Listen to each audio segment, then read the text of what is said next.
आज आपण बघूया इतिहासाचे ज्ञानकण यासोबत कणखट देशा, राकट देशा, दगडांच्या देशा अशी महाराष्ट्राची ओळख असणारा आणि लेण्यांचा प्रदेश म्हणून महाराष्ट्र हा ओळखला जातो, ज्यामध्ये कारले, भाजे, पितळखोरे, अजिंठा अशा अनेक लेण्या आहेत. तर आज आपल्याला जाणून घ्यायचं आहे शिवनेरी किल्ल्यावरील शिवनेरी लेणी. त्याबद्दलची माहिती आपण आज घेणार आहोत. यवनस चिटस गतान भोजनम मटपो देयधम सघे. याचा अर्थ असा की गतदेशाचा यवन म्हणजे ग्रीक, चित म्हणजे चैत्र, याने या संघास हा भोजन मंडप दान दिला आहे, असा शिलालेख हा एका ठिकाणी कोरलेला आहे. हा शिलालेख असा आहे की शिवनेरी किल्ल्यावर जाणारे अनेक लोक आहेत, परंतु त्यांना माहिती नसेल की शिवनेरी किल्ल्यावर तिथं लेण्यासुद्धा भरपूर प्रमाणात आहेत. शिवनेरी किल्ल्याच्या अवतीभोवती जवळजवळ 84 लेण्यांचं खोदकाम झालेलं आहे. भारतात सर्वात जास्त लेण्या या आपल्या महाराष्ट्रामध्ये आहे आणि खरंच कुठल्याही तंत्राचा आणि यंत्राचा वापर न करता अतिशय सुरेख आणि हजारो वर्षांपूर्वी या कोरलेल्या लेण्या खरंच देखण्या आणि सुंदर आहे. शिवनेरी किल्ल्यावर जेव्हा आपण जातो तेव्हा साखळदंडाची वाट आहे. त्या साखळदंडाच्या वाटेने जाताना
आधुनिक तंत्राचा वापर न करता इतकं सुंदर कोरीव काम केलेलं आहे.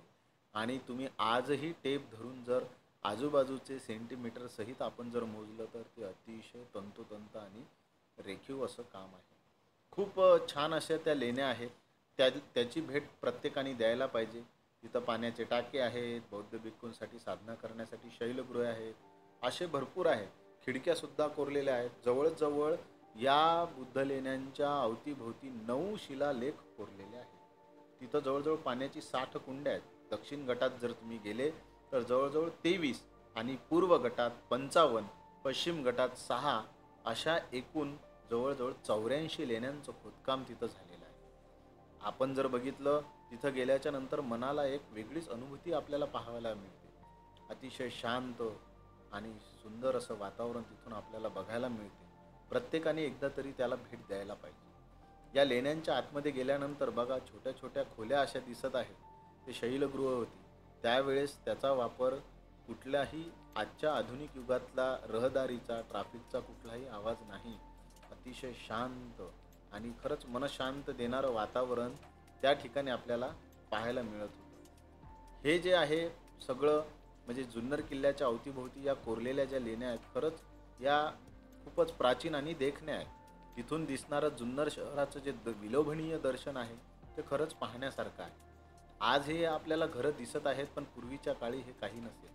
तिथं जंगल असतील, झाडं असतील, परंतु हा सगळा देखावा पाहिल्याच्या नंतर कळतं की खरंच आयुष्यात सुंदर आहेच, परंतु हे सगळं जे काम केलेलं आहे, दगडांमध्ये हे कोरीव काम केलेलं आहे आणि महाराष्ट्राला जी राकट देशा, कणखर देशा, दगडांच्या देशा हे जे नाव दिलेलं आहे, ते खरंच साजेचं असंच आहे. हे पाहिल्याच्या नंतर आपल्याला कळतं. त्याच्यानंतर लेण्यांच्या प्रवेशद्वाराच्या अनेक ठिकाणी जवळजवळ 2000 वर्षांपूर्वीचं रंगकाम, परंतु ते रंगकाम आपण जपून ठेवणं आता आपलं हे काम आहे. त्याच्यानंतर तिथं असणारं जलव्यवस्थापन, लेण्यांच्या सुंदर दारावर सुंदर नक्षीकाम कोरलेलं आहे. बौद्ध भिक्खूंना साधनेसाठी तिथं शैलगृह आहे. त्याच्यानंतर या सगळ्या गोष्टी पाहिल्याच्या नंतर मनाला एक छान अशी अनुभूती आपल्याला पाहावयास मिळते. अशा प्रकारे हे जे जुन्नरचं लेणं आहे, शिवनेरी लेणी आपण ज्याला म्हणू, ती प्रत्येकाने बघायला पाहिजे. आणि कातळात कोरलेलं हे सगळं जे विलोभनीय आविष्कार आहे, हा डोळ्यात साठवून घेताना एक वेगळीच चमक आणि एक वेगळीच ऊर्जा आपल्याला या इतिहासाच्या माध्यमातून कळतं. इतिहासप्रेमी जे असतील त्यांनी याला नक्कीच भेट दिली पाहिजे. धन्यवाद. मी निलेश बनकर. पुढची माहिती घेऊन मी लगेचच सादर होईल. तोपर्यंत तुम्ही असाच इतिहासाचा अभ्यास करत राहा इतिहासाच्या या ज्ञानकणांसोबत. धन्यवाद.